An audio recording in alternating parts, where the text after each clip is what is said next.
In our last video, Wilma and I talked about what we were thankful for and how we're enjoying our retirement and our new home here in the Philippines.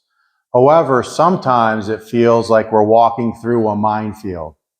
Walk carefully, guys.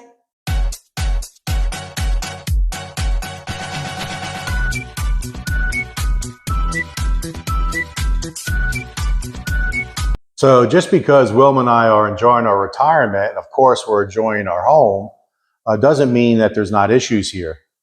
There's a lot of challenges, guys. It's a good word, challenges, being politically correct. And we may not be as politically correct in this video, maybe a little more blunt than normal. So I guess hang in there and come along for the ride. But guys, things are so different here. And so many people try to explain it. Now, on YouTube, a lot of people just show everything being fantastic. How many times have I said beaches and bikinis? It's always a sunny day, right? I've used all those terms many, many times. But guys, it does rain here, and there's not always beach bodies around. So there is issues. And, you know, we don't all like to talk about them too much. You think in our channel, we've come out and kind of warned people, you know, if you've lived here for a long time, we're not talking to you. We're talking to a 10%er. For the most part, you're probably looking to invest in real estate at some point and settle down, retire, and have a great life. But we just come across so many issues, and it's so hard to watch. Yes, and it's a shame. It is a shame. So, how you guys like my thumbnail, walking through that minefield? That's how we feel sometimes. And I think that's a good analogy. You know, walking through a minefield is kind of what it's like living here.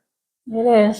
Because there'll be someone navigate through an issue, whatever the issue is, say building a house, say buying a car, say renting a home or living in an area or enrolling your child in school, whatever the issue is.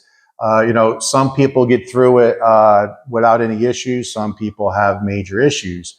And is it all skill? No, it's very random. And that's what's so difficult. Yeah.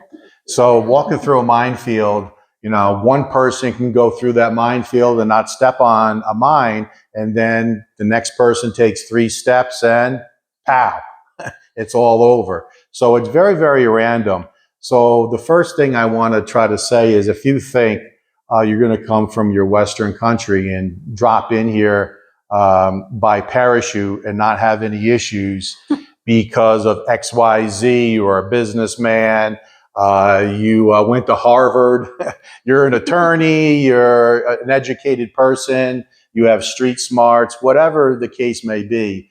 If you think you're going to drop in here and not have any issues, you have a rude, think twice. You have a rude awakening. I think I had some of that as well. I came from the business world and I thought that I'd be able to use my skills. Not even close. And, you know, I think it helps to some degree because it's good to surround yourself with good people. But things are not as they seem here. And I guess what we're going to try to do today is get into the details as to why. So really the big question is why? Why is there so many challenges here? And Wilma and I came up with 3 that we want to discuss with you. So our number 1 is the government. No handout. No handouts. Now, I'm not going to sit here and criticize the government. I'm not going to do that. I'm not a citizen of the Philippines. However, there is no handouts here. So in the Western world, for example, the population knows that if you have an issue, there's a safety net. And there's nothing wrong with having safety nets, but you could also argue that's why there's so many issues in the Western world is because there's too many safety nets. But if you lose your job, you get unemployment. If you get hurt on the job, you get workers' comp. You can claim disability, and more than likely you'll get it, and you can get free money for the rest of your life. There's welfare, food stamps, and free homes, and free housing, and it's just the list goes on and on. Here, nothing. So I think that has a lot to do with it. Yeah, People live day by day.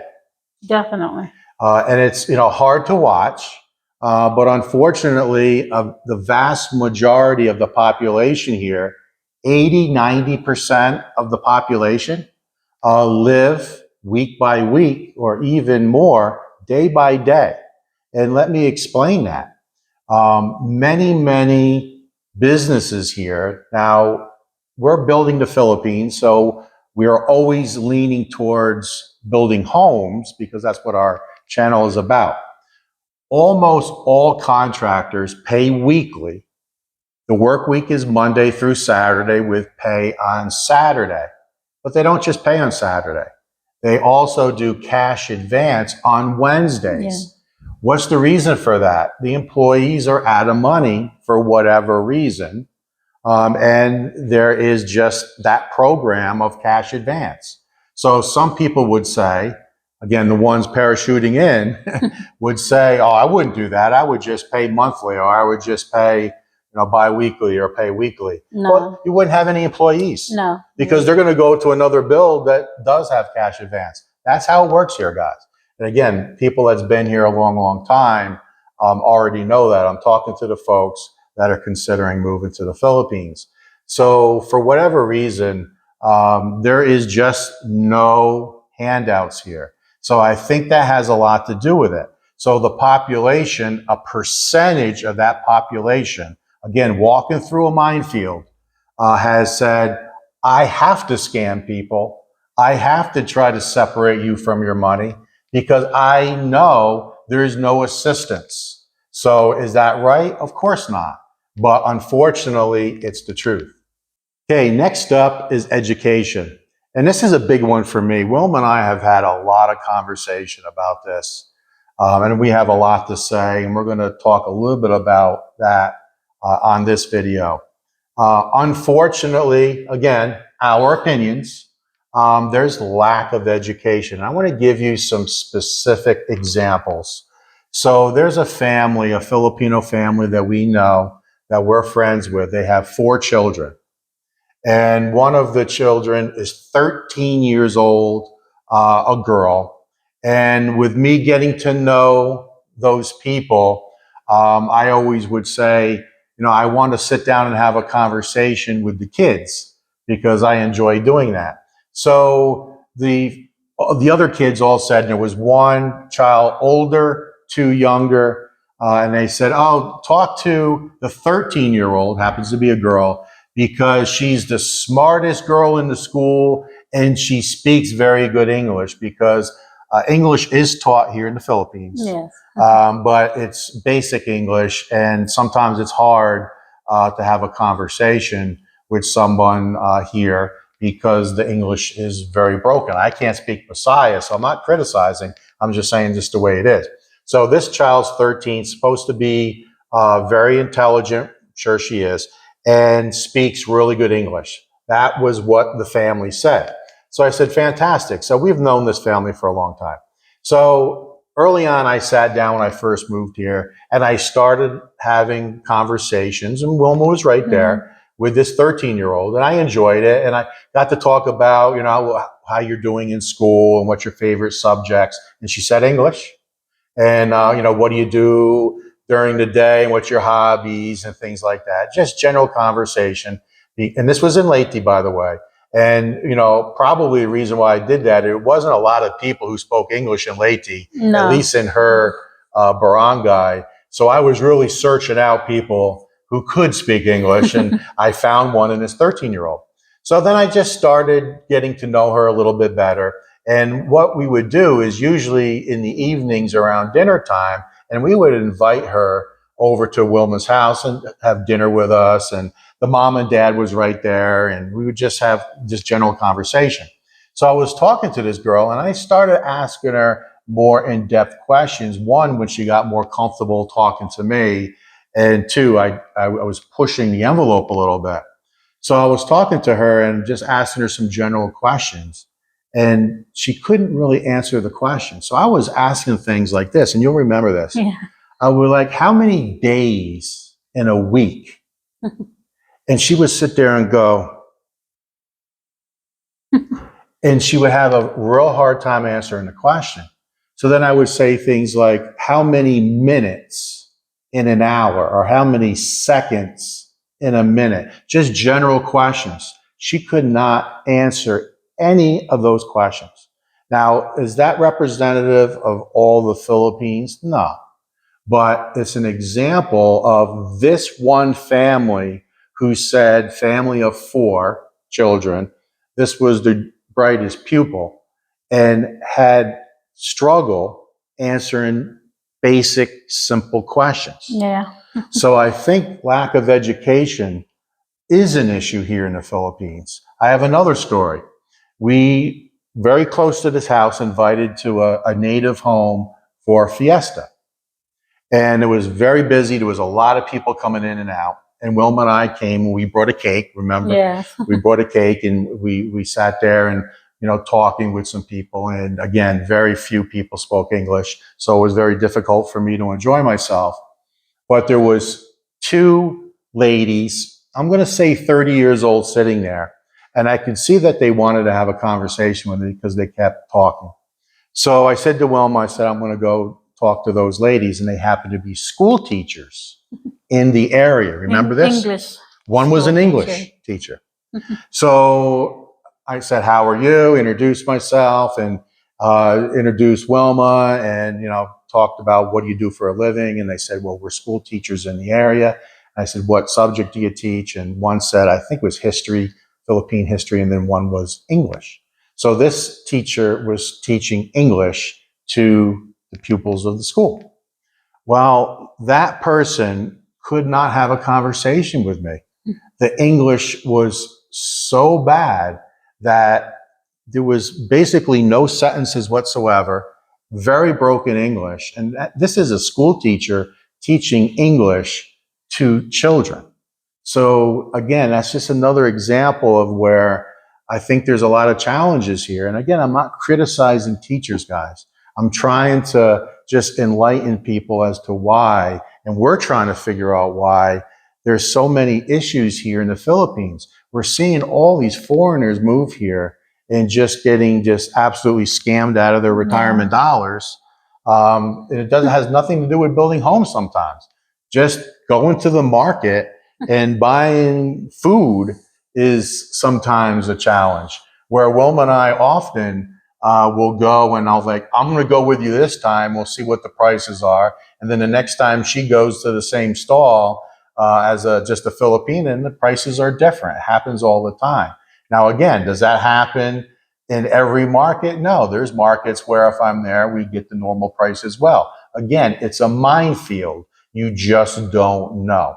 All right, so next up is, unfortunately, we're going to have to talk about the C word. What? You better not. The C word is corruption.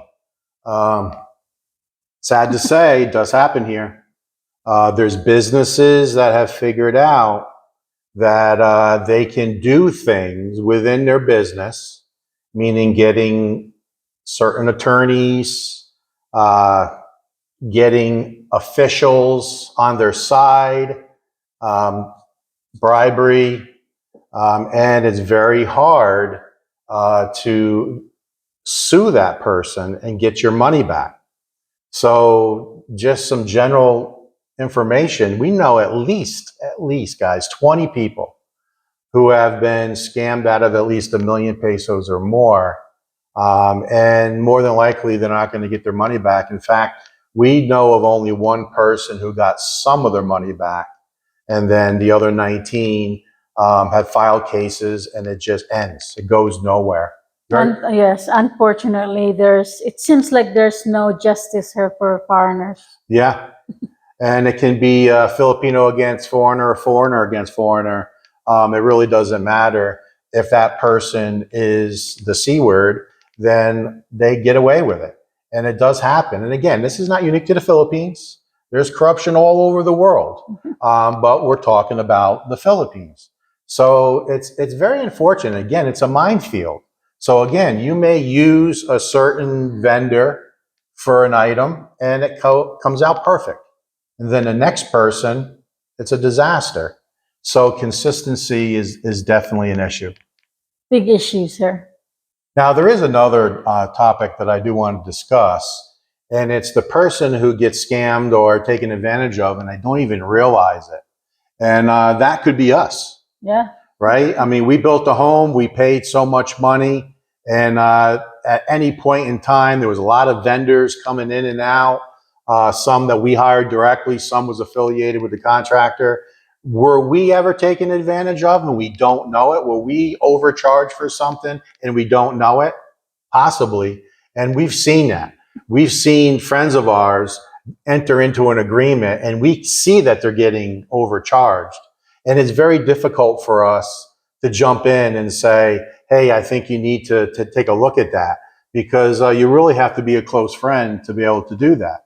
Same thing with builds. We watch crews who work less than 8 hours a day, take hour and a half lunches or whatever the case may be.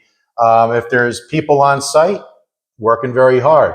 Nobody on site, things go awry. It happens all the time. And that's another reason why build sometimes takes so long. Our build was done in 6 months, 20 days, start to finish. 6 months, 20 days, where other builds takes a year. Why does that build take a year? It's a great question. Could it be the fact that the owner wasn't around and the crew was just like, I don't mind having this job for 12 months, getting paid my salary. Yeah. I don't want to get it done in 6. I want to take 12. Things like that happen. So you could get taken advantage of. Say your build takes 10 months and you're saying, oh, builds take 12, mine was 10, I'm a winner. But it could have been done in 6. And if you're living here, that's 4 months of rent. So say that's 25,000 pesos a month times 4, that's 100,000 pesos you could have saved by being in your house 4 months earlier, but yet you're thinking that everything was rosy. So people get taken advantage of often here and they don't even realize it. And that also refers to us. So guys, we did our best to try to get to the root causes of this topic and try to arm you guys with a little bit of knowledge, because obviously we don't want any of these issues to happen to you. So I bet you guys never thought that your retirement years, you would have to be navigating a minefield. Shouldn't be that way, but it is. Unfortunately, it is, and it's just, you just need to know that it's there. And I guess the last comment is, what do you do about it? How do you handle it? I guess the first thing is to know that it's there and try to understand the root causes and really immerse yourself and be cautious. How many times have I said on my channel, you need to be cautious, but yet still things happen.